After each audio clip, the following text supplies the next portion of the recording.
Barreto matriarch na si Inday Barreto, pumanaw na sa edad na 89.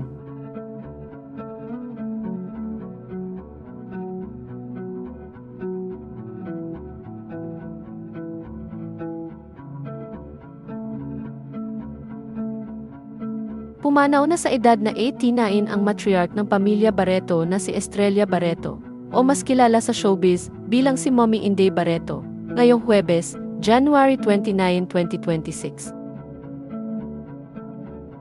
Ito ang kinumpirma ng isa sa 7 anak ni Mommy Inday na si Joaquin JJ Barreto sa pamamagitan ng social media.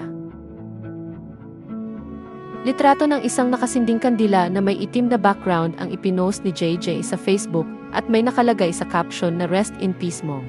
I love you." Ipinost naman ng isa sa mga anak ni Mommy Inday na si Claudine Barreto sa social media ang isang video kung saan makikitang nag-uusap pa silang mag-ina. Sabi niya sa caption ng kanyang post, "Mommy, we're gonna be okay. I promise." Bukod pa rito, ipinost din ng aktres ang isang video na naglalaman ng mga litrato nila ng kanyang inang nakahiga sa ospital noong nabubuhay pa ito. Bago pumanaw si Mommy Inday ay ibinahagi pa ni JJ sa Facebook ang larawang kuha sa St. Lucas Medical Center sa BGC Taguig. Nakablur ang mukha ni Mommy Inday na nakaratay sa hospital bed, habang nasa tabi niya si JJ at si Claudine. Sa ngayon ay hindi pa tinutukoy kung ano ang sanhi ng pagkamatay ni Mommy Inday. Noong December 29, 2025 ay ipinost ni Claudine sa kanyang Instagram account ang isang video kung saan makikitang nakahiga sa hospital bed si Mommy Inday at kasama ni Claudine si JJ sa pagbabantay sa kanilang ina.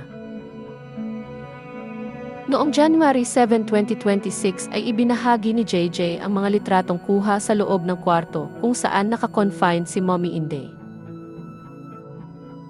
Noong araw ring iyon ay nag-post siya ng iba pang mga litrato at sinabi niya sa caption ng kanyang post na "Mom isn't okay yet.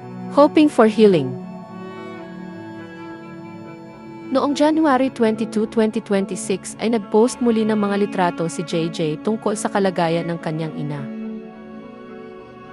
Noong January 27, 2026 ay ibinahagi ni JJ na ililipat ang kanyang ina sa ICU dahil sa hindi magandang kalagayan nito. Ayon sa ulat ng pep.ph, tuluyan ng binawian ng buhay si Mommy Inday bandang 11 AM ng Huwebes, January 29, 2026,